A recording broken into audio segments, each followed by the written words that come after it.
لو أنزلنا هذا القرآن على جبل لرأيته خاشعا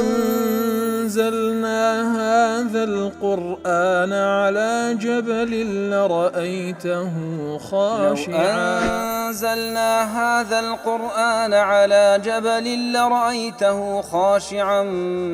متصدعا من خشية وتلك الأمثال نضربها للناس لعلهم يتفكرون.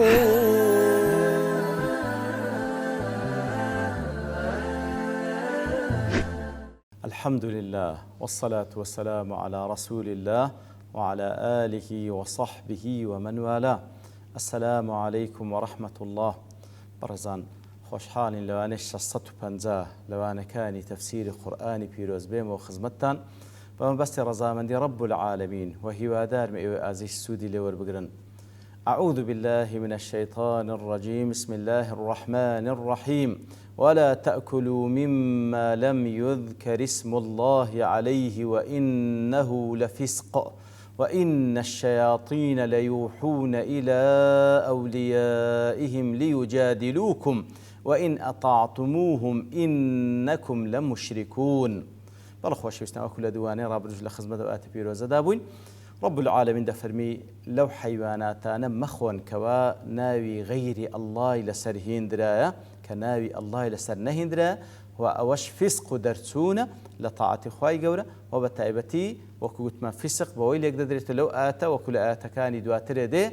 أو فسقا أهل لغير الله به كواتا أو حيواني كوا ناوي غير الله لسر دهين درايا أو بيقوتر فسق وكو مصطلحة الشرعي وإن الشياطين ليوحون إلى أولئهم ليجادلوكم كواتا شيطان كان بيقمان وسوسة وحيدين لبود واستكان إخوان لبي باوران تاوكو أوانش بين مجادلين قوب كان لقضي حلال وحرام وإن أطعتموهم إترى قرنقوش جورالي أوان بكن لا بحلال كردين اشتك أخوا حرامي كردي وبحرام كردين اشتك أخوا حلالي كردي لو حالتي أقر رازيبون بوح يا شيطان إنكم لمشركون لو حالتي بيقمان أنقوش بالتأكيد لريزي مشركان خوابنا من ده. لا تفسير قاسمي دله إن من أكل الميتة هر كسيك حيوانش مردار بو بخوا أو ما ذبح على النصب ويأخذ أو حيوان بخوا كوال لسر بتو لبو بتو صنمكان لسر أو بارد تايبتاني كبيشتري سرد برا واتا قريش كان زياتر وكو نريتي شي دينداري باطلي خوان نصبيان هبو وكل سورة المائدة باس ماكر لسر أو برد حيوان سر دبري تقربا لبو بتوصل مكان خوان كواتا هر كسك حيوانش مردار بو سر بخوا ياخذ أو حيوان بسر بخواتن كوا لبو بتوصل ما سر بردرايا أو فسق طبعا أو بي فاسق دبي ومع الاستحلال يكفر بلام أجر بيوا بهر حلالشة كواتا بمجرد خواردنكي كواتا زاني حرامة نابي بيخوا حيواني مردار بوا وهروها أو حيواني لبو غير الله سر بردرا بمجرد خواردنكي كدزاني حرامة بلام ديخوا وكو جناه تاوانك بي جناح بار دبي وفاسق دبي بلام مع الاستحلال بلكو بيخوا لقلا وش بي حلاليش بي ياخذ أجر هرنشي خوا بي حلال بك لكاتك تاك دزاني خوا يقول حيواني مردار بوا حرام كرديو أو حيوان لبو غير الله سر بردرا حرام بخوي أو بي ونخير حلالة بحلال زانيني أو شتيك أخوة بحرام دانا يكفر بي كافر دبي بخلاف ما ذبحه المسلم ولم يسمع عليه بلام أو حيواني كسيشي مسلمان سري بريا بلام بسم الله لسرنا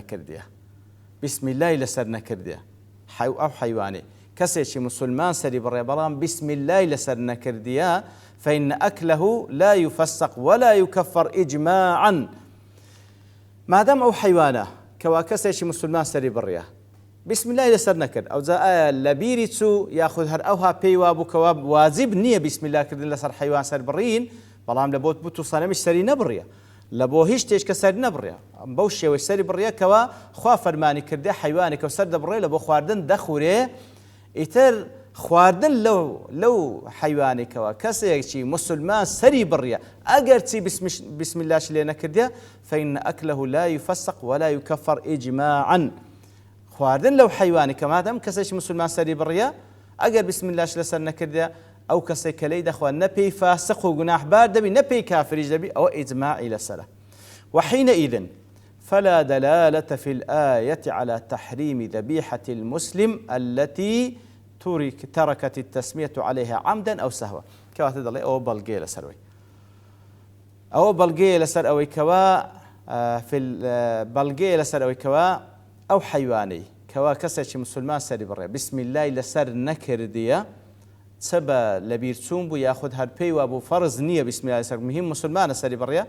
كواتا أو آتا بلغنية لسر أو كوا هندق لعلماء دلين هر حيوانك أجر كسر مسلمان السري برا مادام بسم الله لسر نكر حرام ولا تأكل مما لم يذكر اسم الله عليه أو آتي إذا كان بلغا دلين نخير أو إجماعي مسلمان إلا سلا أجر هر حيوانك كسر مسلمان سري بري أجر بسم الله لسر مادام مسلمان سري بريو بونية تشتري نبري طبعا كوالبو غير خوابي أو بالتأكيد حرامية لي بخوي نقول أحبار دبي ونحراميشة كواتا بلغانية لسر أوي كوا سر بردراوي كسيشي مسلمان أجر بسم الله لسر نكربيتن حرام بي خوي نخير أو آتبو مبستين نية بلكو وكو برون ما كردوا وإنه لفسق فسق كش لآتكاني دوات اللي آتي سلبين زروني كردوا فسق أوي كوا حيوانك سر بردري لبو غير الله وناوي غير الله لسرين درب كواتا ليردا أو بنايب تبلغ لسروي كوا بسم الله كردن لكاتي حيوان سربرين إلا فرض بأجر كسيش مسلمان حيوان سربر بسم الله إنك ناخره نخير أو تبلغني لسري. وقد روى أبو داود في مراسيله أبو داود رحمة خوي لبي عندك أحاديث روايات كذا مراسيلة وتا حديث مرسل من هيك كوا كسيك ديجاري توا أصل وكوا صحابي لبيغمبر بجرته صلى الله عليه وسلم أو ذا تابعي للصحابة بجرته برام زاري وهي حديث يكسر تابعي يقدر بيغمبر صلى الله عليه وسلم إخوة تابعي بيغمبري نديت صلى الله عليه وسلم أجر كسك بيغمبر بيني صلى الله عليه وسلم بيقول الصحابي أصل وهي تابعي للصحابة بجرته والصحابة لبيغمبر بجرته صلى الله عليه وسلم برام كاسك كوا يكسر تابعي يقبل بيغمبر صلى الله عليه وسلم أو بيقول حديث شيء مرسل كوا بشي كلا حديث كان ضعيف يتريق لو حادث مراسيلاني كأبو داود جرايتي ولا صلتي سدوسي دله في صلى الله عليه وسلم فرمويتي ذبيحة المسلم حلال واتا أو حيوانك وكسش مسلمان سري دبري حلالة ذكر اسم الله أو لم يذكره بسم الله لسر كردبو يان ني كردبو إنه إن ذكر لم يذكر إلا اسم الله البوري مسلمان أجر هدنا يقبيني هدنا الله لسر ديني كواتا حلالة طبعا حديثك وقلت مرسلة وضعيفة. ابن كثير سيدل درباري وحديثه دفن وهذا مرسل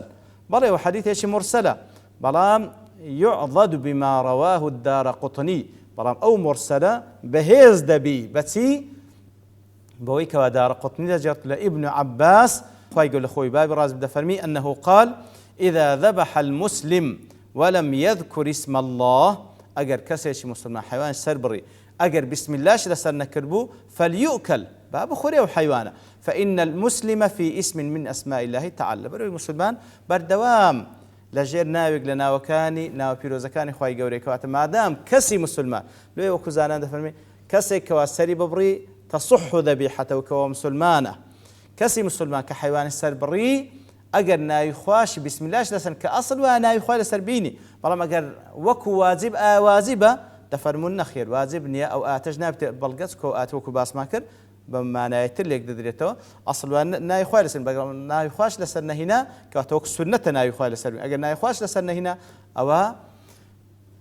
ما دام مسلمان سري بريا أو اعتيادي دخوره. واحتج البيهقي أيضا بحديث عائشة رضي الله عنها وهو يقلو بلغاني كوا بيهقيه نايتوا كوا ديكاتا بلغل سروي كوا بسم الله كردن فرض نية سنة لكاتي كوا مسلمانك حيوانك سردبري كوا إمام بخاري ونسائي رواياتين كذا عائشة ديجرت خالي راز دفرمي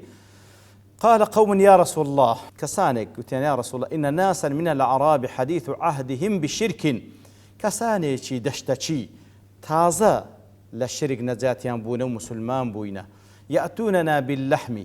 قوشت مع اللودينن لا ندري أذكروا اسم الله عليه أم لا نازاني داخوا أوان تازا لجاهلية نزيد شام بول تازا للشرك نزاتي وهاتنا مسلمانتي يتر أوان وكو هدية حیوان کە سەر دەبڕن گۆشتمان لۆ دەینن بەڵام نازانین داخۆ ئەوان بسم الله لەسەر کردیانە بەڵام دەزانین مسلمان ئەوانە چ بکەین حکمی چییە؟ پێغەمبەر صلی الله علیه و سلم فەرمووی سموا عليه أنتم وكلوا كاتك بوتان دين أنجو بسم الله لسر بكن وبيخون بسم الله بكن وبيخون مهلب ضلي هذا الحديث أصل في أن التسمية على الذبيحة لا تجب ضلي أو حديث أصل يبلغي لسر ويكوا بسم الله كردن لسر حيوان سربرين واجب نية إذ لو كانت واجبة لاشترطت على كل حال أجر واجبة لها محالتك دبوا مرجك بسم الله لسربك وقد أجمعوا على أن التسمية على الأكل ليست فرضا هو إجماع لبين علماء هي بسم الله كردن لكاتنا خوادنش فرزنية بل واجبة فلما نابت عن التسمية على الذبح كاتلير ذاك في صوم دفرمي كأنجو نازان أوان بسم الله كردي أن كردي أنجو بسم الله بكن لسرنا خوارنك وبيخون دفرمي كاتك وبين صوم دفرمي أنجو بسم الله بكن لسرنا خوارنك لزياتي أوي كأوان بسم الله كردي لسر سربرينك يانا ضل ما دام أو بسم الله لسرنا خواردن بين صوم دفرمي لزياتي أوي كوا لسر سربرينك كلا دل على أنها سنة أوش بالغير سر كواس بسم الله كردن لسر سربرينك شي سنة لأن السنة لا تنوب عن الفرض سونك زور استدلالك جوانا كواتا بسم الله كردن لسرنا خواردن سنة بسم الله كردن لسرنا خواردن سنة كزنالي لعلماء واجب بي يترك دفرمي أوا دفرمي لزياتي وكوان بسم الله كردي أنا كردي أنقول بسم الله بكن لكاتنا خواردنك أو زي أو بقري توا كواتا أويش سنة سكا أجر أو واجب سنة زي جاي واجب ناقري توا سنة زي جاي واجب ناقري توا كواتا ديس عشت أكيد لسروي كنا أو حيواني كوا كسر مسلمان سري دبري أو كسر كوا غير مسلمان سري دبري أو أصلا جائز نبي خوي أجر ظاهرا بلفظيش بلي بسم الله أما باز لو حيوان سر براوي لكن كوا كسر مسلمان سري دبري واجب نبلي بسم الله سنة وابلي بسم الله ومما يدل على عدم الاشتراط وهو بلقى سري كوا مرز نية أو حيواني كمسلمان سري دبري إلا بسم الله لسربك لا أو بلقي آتي زينتو والطعام الذين أوتوا الكتاب حل لكم خواهي يقول دفرمي خواردني يا خواردني أو حيوانك وكسيشي أهلي كتاب سري بريا حل لكم حلال للبوتان فأباح الأكل من ذبائحهم كواتا خواهي يقول حلال كركوا أو حيوان السربراوي كوا سربرا البدستي كسيشي يهوديان نصراني خواهي يقول حلال كر مع وجود الشك خو الشك وقمان هي في أنه سموا أم لا بسم الله كرديها بسم الله نكرديها كس يهودي ونصراني أوش بلقي لسر أوي كوا بسم الله كردن واجب نية مهم أو كست صح ذبيحة أو زي مسلمان يان أهل كتاب بكسر دبري اعتيادي أو زي بسم الله بكا يان نيكا بسم الله بكا سنة زور تساكا بلام أجنشي كر مهم أو كسا لخدي خوي تصح ذبيحته مسلمان بياخذ يكيك بلا أهل كتاب أو طبعا لفتح الباري هاتيا وقد تمسك بظاهر الآية قوم فذهبوا إلى أن الذبيحة لا تحل إذا لم يذكر اسم الله عليها هندي تشيش لقل ظاهر آتكي رأيا نوايا كوا حيوانك سرد بردري أجر أو كسش كوا سرد بردري أهل كتاب يا مسلمان بي حلالني أو حيوان سر بخري أجر بيته بسم الله لسر نكرابي وإن كان الذابح مسلما أجر بيته أو كسا مسلمان بكوا أو حيوان سر بريا عمدا تركت التسمية أو نسيان بلبيرتسون لبيرتسو بلا بسم الله يا متعمدي بسم الله نكر ضل النبي وحيوان وخلى بريك خواي ولا تأكلوا مما لم يذكر اسم الله عليه أتبع ظاهري وردقرن هندق العلماء ضلن كواتب بسم الله نكردن لسر حيوان سر برين أجر مسلماني شسر دبري بلام بلقي لسر أوي كوا نبي وحيوان سر بخرية واحتجوا أيضا بقوله تعالى في آيات الصيد كواتي يقلب الغي كان أو آتيك إما لخزمتي دين بلا مكوت من علماء التربة شويش كلش دنو وهو يقلب الغي كان ضلين أويك وأخوي لسورة المائدة فكلوا مما أمسكنا عليكم واذكروا اسم الله عليه كاتك حيوانك دنيل لبويك ونيتسيرك لو بقري لكاتي راب كردن بسم الله بك ضلين أوج بالغي لسرويك بسم الله كحلال بقى بسم الله سرنكي حلال نابي وهروات سندين بالغي تريج دينو لأحاديث بەڵام لەبەرتەوە وینکار لێرە دەوەستین لەوانەی داهاتوو دێن و خزمەت ئەو بابەتێکەوە زۆر گرنگە دێن بەڵگەکانی ئانیش باز دەکەین و تەرجیحی ڕەئیەکەش وەکو كوازانيان ترجيحيان كردي كامل رأي دروسترا باسي دكين ببشتوان رب العالمين. وصلى الله وسلم على نبينا محمد وعلى آله وصحبه أجمعين، وآخر دعوانا الحمد لله رب العالمين.